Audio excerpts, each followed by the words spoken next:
industrie dufise ntimwibaze ngo tuzova twarateye imbere ntibikunda parce que l'industrie iza kugira la chaîne de valeur. Iyo turiko turavuga ngo turafise umwimbi w'ibigori ni vyiza muga tudafise iyi chaîne de valeur pour conserver transformer nta valeur économique bijya bigori bizoduha. Naco gituma nibaza bubaha mwatwe n'abene gihugu turakwiye aussi kuza kwiga kudefenda igihugu ubutunzi l'activité économique iri mu bintu vya mbere teza gukingira. Jewe mvuga nti nous devons protéger l'économie y'igihugu amadovize tukayakingira tunafise na make l'industrie uko yo bimeze kose tuyishigikire ejo izokura ejo mais il faut yuko le gouvernement yakompanya izo secteur kugira ngo zibe porteur de croissance sino tutabikoze ejo nta wundi muntu aziyumvira kuzana industrie ntanum mu gihugu badakingira industrie locale ninde yozana industrie personne. Uyu n'umukuru w'inama nkenguzamateka aho yari kavuga amajambo akomeye ko atagihugu na kimwe cigize gitera imbere kitagira amahinguriro. Yashimikiye ku giterwa c'ikigori ati nubwo twimbura harakwiye kuba chaîne de valeur. Ikigwana gesa nico cashizweho ngo cegeranye ibi bigori. Ariko kino kigo ca leta gisanzwe gifise ingorane zimwe kubura ubuhinga bugezweho bwo kubika umwimbu bigatuma ibi bigori bishobora kononekara tutibagiye n'isoko ryo kubishoreramo. Mu nsiguro yahaye abashinga amateka umushikiranganje mu vyajejwe harimo uburimyi yaravuze ko mu myimbu anagesa yegeranije bamaze kugurisha amatona atari make ku bakiriya batandukanye haba mu gihugu canke hanze yacu. Kibazo cabajijwe n'umwubahwa Simo yabaje ati mbe amahera leta yatanze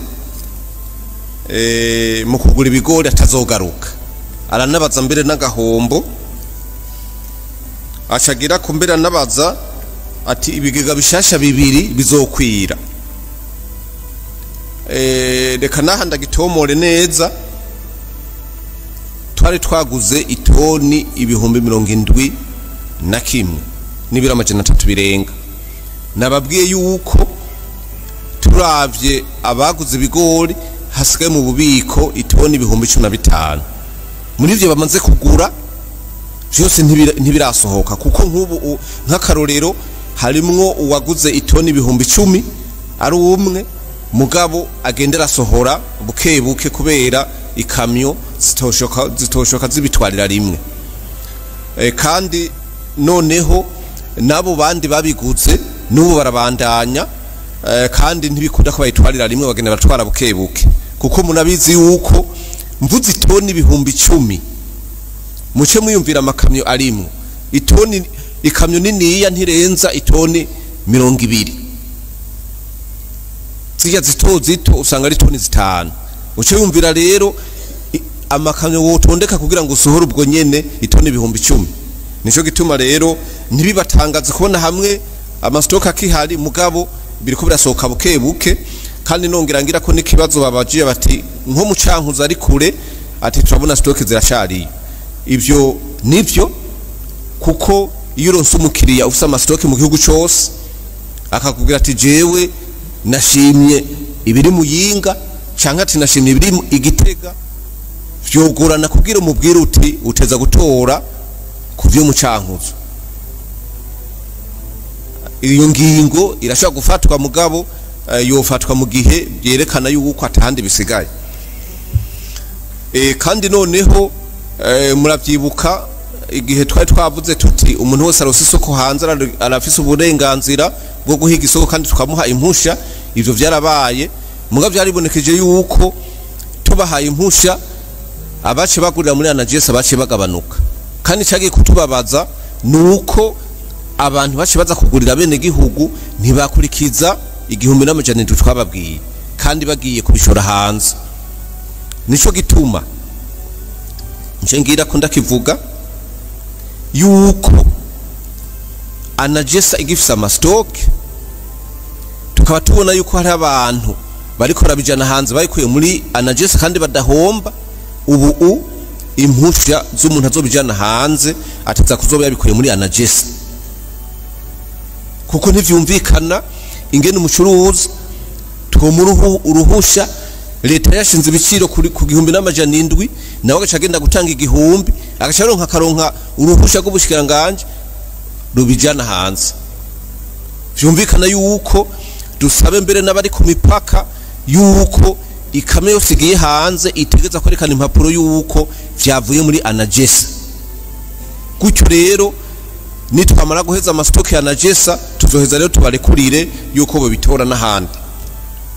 Ariko kibazo kubera iki leta y'u Burundi itogira ihinguriro rihingura umwimbi w'ibigori gutyo hakaba hiyongereye kagaciro kuri izi ntete ziba zavuye mu bene gihugu.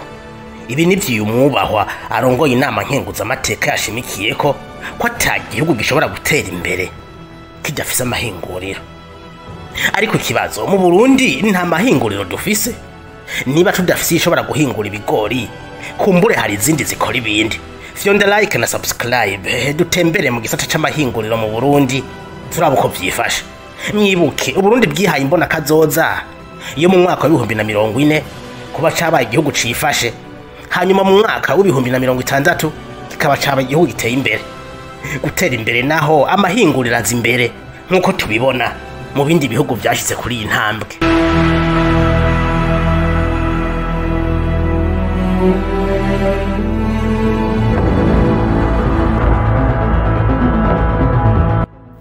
Mu mwaka w'igihumbi kimwe n'amajana 1962 Uburundi bumaze kwikukira amahinguriro aciye atangura kuvuka. Iya mbere yabaye Kojerko, Compagnie de Gérance du Coton, yarije guteza imbere igiterwa c'ipampa, igiterwa cari cazanywe n'ababirigi mu mwaka w'igihumbi kimwe n'amajana 1919. Iri hinguriro ryari rizanywe no gufasha abarimyi encadrement kwegeranya umwimbu no kuwuhingura. Mu mwaka w'igihumbi kimwe n'amajana 1963 havutse ihinguriro Raffinage des produits agricoles. Iri naryo ryahingura ibintu bitandukanye biva mu burimyi harimo no gukora amavuta y'amakoto. Mu mwaka w'igihumbi kimwe n'amajana 1978 Kotebu Complexe Textile de Bujumbura nayo ryaravutse. Iri ryari hinguriro rikora impuzu bakoresheje ipampa. Hakomeje no kuvuka yandi mahinguriro Rovinko, Onama, Siluko, Sabe na yandi. Kugira mu mwaka w'igihumbi kimwe n'amajana 1993 ibintu byari bimeze neza, aya mahinguriro arakora neza atakibazo na kimwe afise. Ariko inyuma y'igandagurwa ryanye n'icubahiro Melchior Ndadaye, igihugu cinjiye mu mwijima wahavuye uzimanganya ya mahinguriro. N'ivyahuha vyagiye guhuhuka guhera mu mwaka w'igihumbi kimwe n'amajana 1996. Uyu mwaka habaye iki? Uburundi bwari mu ntambara yeruye, si igihugu cari catewe ahubwo n'abarundi bariko baricana hagati yabo. Perezida Buyoya yatembagaje ubutegetsi bwa Sylvestre Ntibantunganya yaratwaye igihugu kuva mu mwaka w'igihumbi kimwe n'amajana 1994 asubiriye Cyprien Ntaryamira yari yarasuwe mu ndege yarerura perezida w'u Rwanda Juvenal Habyarimana. Amakungu yahise afatira ibihano leta ya Buyoya igihe ciswe ambargo kiba kiratanguye kubera ko Burundi ari igihugu kidakora kwibahari. Ibi bihano vyagize ingaruka mu buzima bw'igihugu uhereye ku burimyi na cyane cyane ko yari moteri ikomeye ku iterambere ry'iki gihugu. Amahinguriro yari mu Burundi yagiye arugara imiryango yayo kuva mu mwaka w'igihumbi kimwe n'amajana 1998 uhereye ku ihinguriro Onama. Rovinko naryo ryahavuye ryugara mu mwaka wa 2004, Siluko mu mwaka wa 2006, Kotebu nayo itangaza guhagaritsa ibikorwa mu mwaka wa 2007. Ishirahamwe Kojerko ryarahomvye ku rugero rudasanzwe, naryo ryasa n'iritembagaye kuko nta bushobozi ryari rifise bwo gukurikirana abarimyi b'ipampa.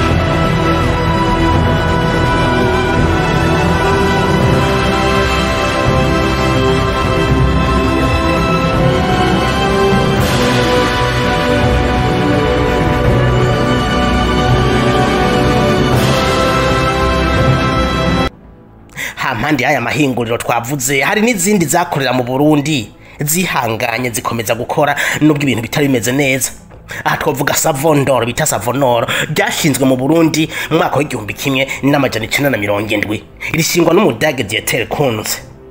Irishira hamwe ryakora amasabune rigahingura amavuta y'abaya amamesa n'ayandi y'ubundi bwoko kandi n'ubu riracakora. Nta wopfuga ibijanye n'amahinguriro mu Burundi adashizemo izina rya Braludi. Amateka ya Braludi ni maremare kuko atangura n'imbere yo kwikukira ku Burundi. Mu mwaka w'igihumbi kimwe n'amajana 955 hakurya mu gihugu ca Congo hari ihinguriro ryitwa Brasserie de Léopoldville.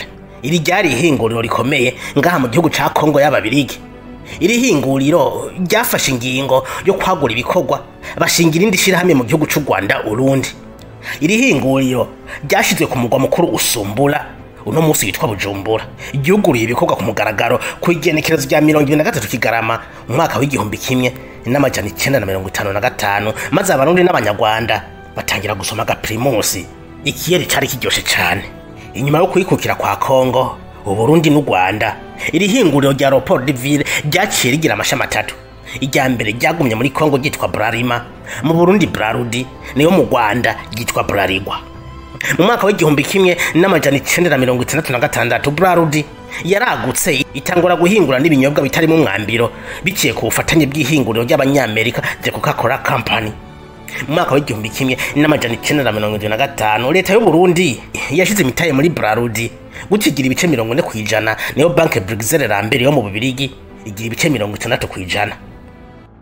Ariko mu mwaka w'igihumbi kimwe n'amajana 982 banke Bruxelles Lambert yarikuyemwo igurisha imigabane yabo kwishirahamwe ryo mu Buholande ryamamaye mu bijanye no kwenga inzoga Heineken. Kuva ico gihe Braludi yabaye ishirahamwe ry'abikorera utwabo rirongoye na Heineken ariko rikaba n'umufatanya bikorwa wa leta y'u Burundi. Uwo mwaka nyene w'igihumbi kimwe n'amajana 988 hashinzwe ihinguriro rihambaye mu Burundi Société Sucrière d'Omoso Sosumo. Iri naryo nyene ryari ishirahamwe ry'abanyamitahe batandukanye uhereye kuri leta y'u Burundi, Braludi hamwe na Société Burundaise de Financement. Sosumo yahawe amatongo ari ku buringanire bwa hegitari 5800 mu ntara ya Rutana. Ibikorwa vyo kubaka vyahawe ishirahamwe HVA ryo mu Buholande rifatanije na Groupe ryo mu Budagi ryo bwitaho ibikorwa vya tekinike, maze mu mwaka w'igihumbi kimwe n'amajana 986 batangira gushira kibuye rya mbere. Aka karere ka Rutana kari kagizwe n'amashamba n'imyongo igaragara. Sosumo imaze guhashika harateye imbere, hubakwa amashure, amabarabara, amavuriro, amabanki ndetse harahinduka haba igisagara.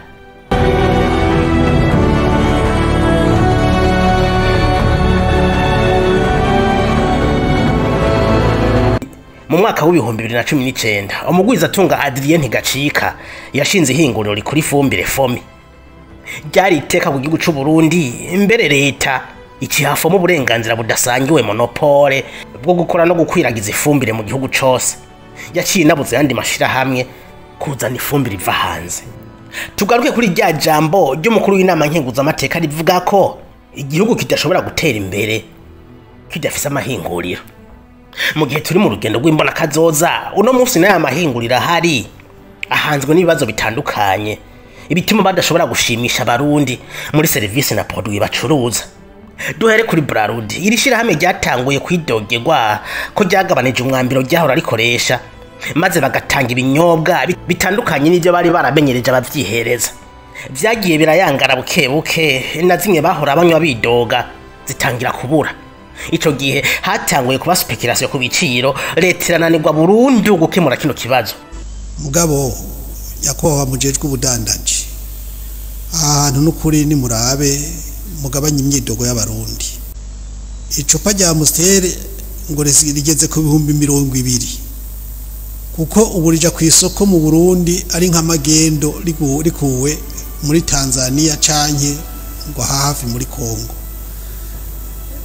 Nimba mubona mwoshora hanze ni vyiza, mugabo ni muvuge muti mu Burundi dushore ibingana gutya, hanze dushore ibingana gutya, mugabo byose ntibije hanze hama bigaruke mu Burundi nk'amagendo.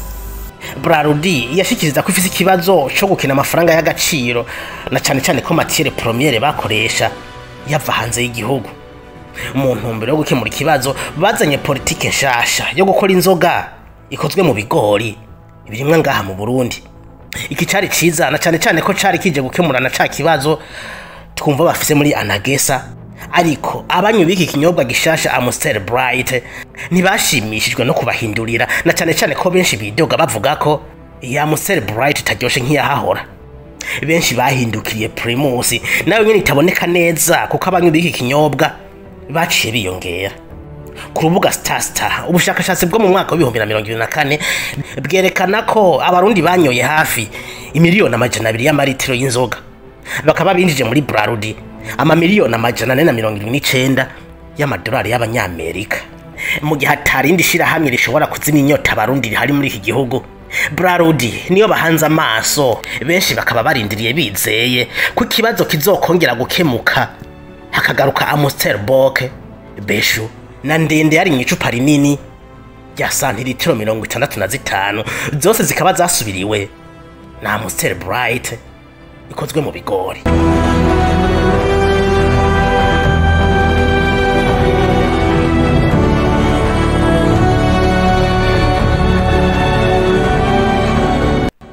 Ingorane ntiziri muri Brarudi gusa. Fomi iri shirahamwe naryo nyene riridogerwa ko ridafise ubushobozi bwo guhingura umwavu kuye ku barimyi.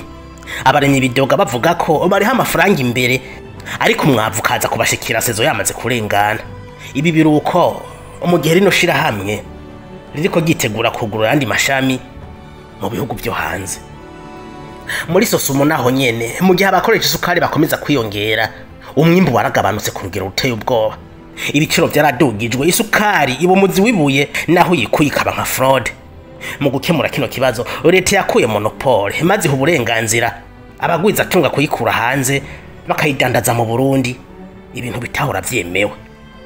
Ariko nubwo monopole yari ihagaritswe, igiciro caraduze kiva ku mafaranga 3300 gisimbira ku 8,000, ndetse hari n'abayigura kugira ku 12,000. Ku miryango itifise isukari barayibagiye, ihinduka igikoresho c'abatunzi.